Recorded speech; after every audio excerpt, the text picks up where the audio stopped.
प्यारे अभ्यर्थियों, मैं असीम श्रीवास्तव अपने यूट्यूब चैनल इग्नाइटिंग माइंड्स पर आपका एक बार फिर से हार्दिक स्वागत करता हूं।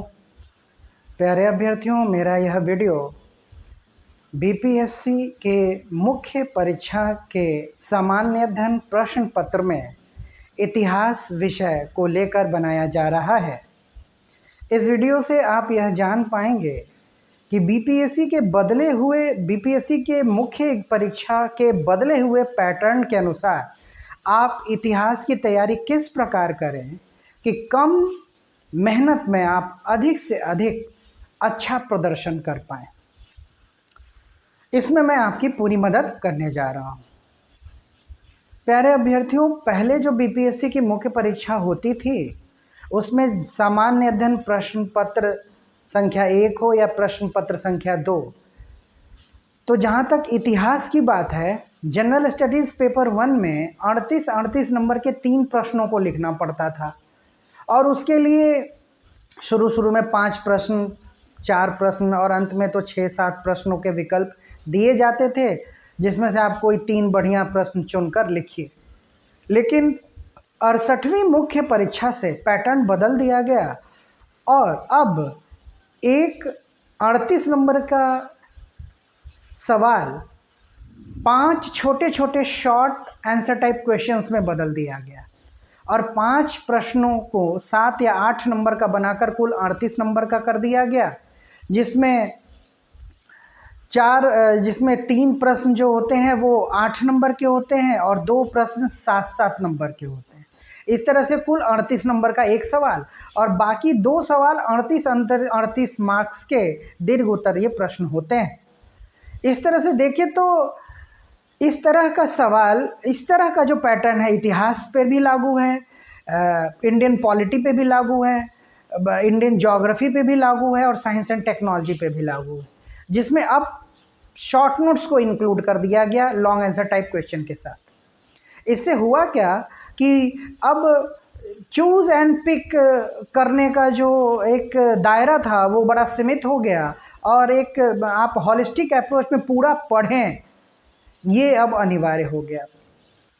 तो जहाँ तक जीएस पेपर 1 में हिस्ट्री की बात है, अगर हम 68वीं, 69वीं और 70वीं बीपीएससी मुख्य परीक्षा के ट्रेंड्स को देखें तो हम अभी भी आसानी से अपनी मेहनत को आधा कर सकते हैं और अपने प्रदर्शन को दुगना बढ़ा सकते हैं। वो कैसे? तो हमको देखना पड़ेगा कि जो शॉर्ट नोट्स के सवाल पूछे जा रहे हैं पिछले 3 सालों में, उसका एरिया क्या है, आखिर कौन कौन से क्षेत्र से सवाल पूछे जा रहे हैं।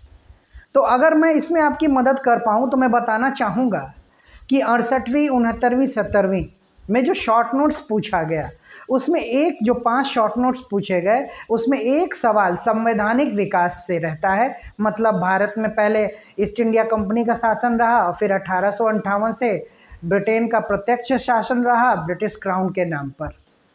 तो भारत में पहले कंपनी के शासन को रेगुलेट करने के लिए और फिर भारत में समय समय पर शासन प्रशासन में मदद करने के लिए अंग्रेज़ों के द्वारा कुछ अधिनियम एक्ट्स पारित किए गए, जो रेगुलेटिंग एक्ट से लेकर 1947 के भारत स्वतंत्रता अधिनियम तक आते रहे। तो 68वीं में भी एक सवाल पूछा गया, जैसे 68वीं में 1858 का भारत सरकार अधिनियम पूछ लिया गया। फिर 69वीं बीपीएससी में 1892 का भारत परिषद अधिनियम पूछ लिया गया और फिर 70वीं बीपीएससी मेंस में 1861 का भारत परिषद अधिनियम पूछ लिया गया। तो अब 71वीं में आपको जितने भी रेगुलेटिंग एक्ट से लेकर 1947 के भारत स्वतंत्रता अधिनियम तक जितने भी प्रमुख अधिनियम हैं उनको अगर आप अच्छे से कर लेते हैं तो एक सवाल तो आपका पक्का। फिर दूसरा सवाल इसमें आ रहा है विद्रोह से, और विद्रोह किसान विद्रोह से सवाल आ रहा है और जनजातीय विद्रोह से सवाल आ रहा है। अगर हम जनजातीय विद्रोह पर बात करें तो 68वीं बीपीएससी मुख्य परीक्षा में बिरसा मुंडा से सवाल आया और बिरसा मुंडा के बाद फिर 69वीं में संथाल विद्रोह से सवाल आया और फिर 70वीं मुख्य परीक्षा में पुनः संथाल विद्रोह से सवाल आया। तो जहाँ तक बिहार में जनजातीय विद्रोह की भूमिका है तो 2 ही विद्रोह सबसे प्रमुख रहे, वेशा और संथाल। तो अगर हम इन दोनों को फिर से करके रखें तो वहाँ से हम निश्चिंत हो जाते हैं। जब बात करते हैं किसान विद्रोह की, तो 68वीं में जो किसान विद्रोह से सवाल आया वो नील विद्रोह से जुड़ा हुआ था, जो बंगाल में हुआ था। फिर 69वीं में जो किसान विद्रोह से सवाल था वो 69वीं बीपीएससी में चंपारण सत्याग्रह से आ गया। और फिर 70वीं बीपीएससी में जो किसान विद्रोह से सवाल था वो उसमें नहीं आया किसान विद्रोह से सवाल, लेकिन फिर किसान विद्रोह का सवाल अब इस बार के लिए इम्पोर्टेंट है।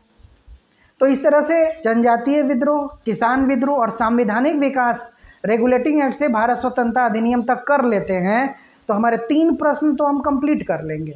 अब बात हुआ कि चौथा सवाल कहाँ से, तो आर्ट एंड कल्चर, कला और संस्कृति से आ रहे हैं। जो बिहार के इतिहास से जुड़े हुए कला और संस्कृति हैं उससे एक सवाल आ रहा है। जैसे कि 68वीं में एक सवाल आया पटना कलम से, और एक और सवाल आया प्राचीन काल में पूर्वी भारत में गुहाओं के विकास पर, केव पेंटिंग से आ गया। तो 69वीं बीपीएससी मेंस में अब पटना के जगह मौर्य कला पर आ गया, मौर्य कला, वास्तुकला।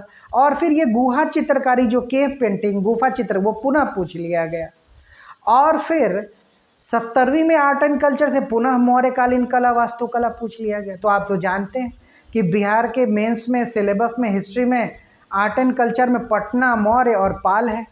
हम इन तीनों को फिर से अगर कर लें तो हमारा वो भी कंप्लीट हो जाता है। और फिर 70वीं में एक सवाल पूछा गया भारत छोड़ो आंदोलन में बिहार की भूमिका, यानी एक और ट्रेंड है कि आधुनिक भारतीय राष्ट्रीय आंदोलन में जितने भी प्रमुख आंदोलन हुए उनमें बिहार का क्या कंट्रीब्यूशन रहा। अगर उनको भी हम कर लें तो हम शॉर्ट नोट से पूरी तरह से निश्चिंत हो जाते हैं।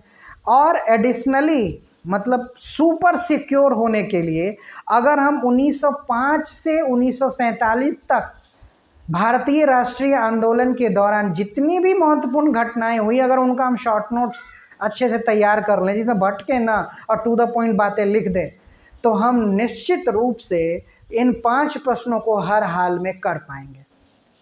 अब रही बात 2 दीर्घ उत्तरीय प्रश्नों की, जो 38 नंबर के होते हैं। इसमें बीपीएससी थोड़ा राहत दे देती है। कैसे दे देती है कि इन 2 प्रश्नों को करने के लिए बीपीएससी 4 प्रश्न दे देती है, और उनमें से आपको जैसे प्रश्न संख्या 3 में भी 2 प्रश्न होते हैं, प्रश्न संख्या 4 में भी, प्रश्न संख्या 2 में भी, एक प्रश्न तो शॉर्ट नोट्स हो जाता है जो आपको करने ही करने हैं। दूसरे प्रश्न में 2 सवाल होते हैं, आप कोई एक सवाल चुन कर लिखिए, और तीसरे प्रश्न में भी 2 सवाल होते हैं, कोई एक सवाल चुन कर लिखिए।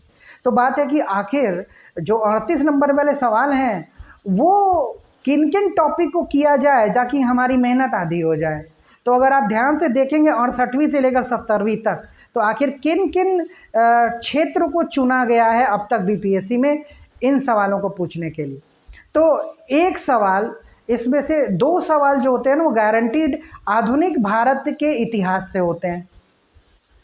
अब आधुनिक भारत का इतिहास में कौन कौन सा टॉपिक, तो भारतीय राष्ट्रवाद का जो उदय होता है या भारतीय राष्ट्रीय आंदोलन की जो शुरुआत होती है, वहाँ से लेकर आज़ादी मिलने तक जितनी भी महत्वपूर्ण घटनाएं हैं, अगर आप उसको कर लेते हैं बहुत अच्छे से, तो एक लॉन्ग आंसर टाइप क्वेश्चन आपका तैयार हो जाता है। फिर इसमें आपको एक क्या 2 लॉन्ग आंसर इसमें तैयार हो जाते हैं। और फिर आधुनिक भारत के इतिहास में बिहार से रिलेटेड क्वेश्चंस अगर आप उनको कर लेते हैं तो आप 2 लॉन्ग आंसर भी आप करने में सक्षम हो जाते हैं। और इसके अलावा अगर आप पर्सनालिटी पे कर लेते हैं, जैसे कि 69वीं बीपीएससी में रविन्द्रनाथ टैगोर पे सवाल आया, 70वीं में गांधी जी के रचनात्मक कार्यक्रमों पे आया, तो बीपीएससी के सिलेबस में तो 3 ही पर्सनालिटी हैं, पंडित जवाहरलाल नेहरू, रविन्द्रनाथ टैगोर और गांधी जी। इन तीनों को हम फिर से अच्छे से कर लें तो लॉन्ग आंसर टाइप का एक क्वेश्चन तो आप हमेशा रेडी करके रखे हुए हैं। प्लस कांग्रेस की स्थापना से पहले, मतलब राष्ट्रवाद के उदय से लेकर कांग्रेस की स्थापना, उदारवादी चरण, और उसके बाद फिर गांधीवादी आंदोलन अगर हम अच्छे से कर लेते हैं तो एक सवाल फिर पक्का हो जाता है। और तो इस तरह से 2 ही सवाल आपको लिखने हैं, दोनों सवाल पक्के हो गए। लेकिन अगर मान लीजिए भी पर्सनालिटीज़ में आप कंफर्टेबल नहीं हैं तो एक टॉपिक आप और तैयार करके रखिए, जैसे art and culture. Art and culture में प्राचीन भारत में मंदिर का विकास या प्राचीन भारत में शैक्षणिक संस्थानों का विकास, और इसको बिहार से जोड़कर पूछा जाता है। तो अगर इसको हम समग्रता से कर लें आर्ट एंड कल्चर को, प्राचीन भारत के इतिहास के संदर्भ में भी और बिहार में किस प्रकार विकास क्रम रहा, तो इस तरह से हम लॉन्ग आंसर टाइप क्वेश्चन का 3-3 सवाल तैयार करके रखेंगे, जबकि करना हमको 2 ही सवाल है।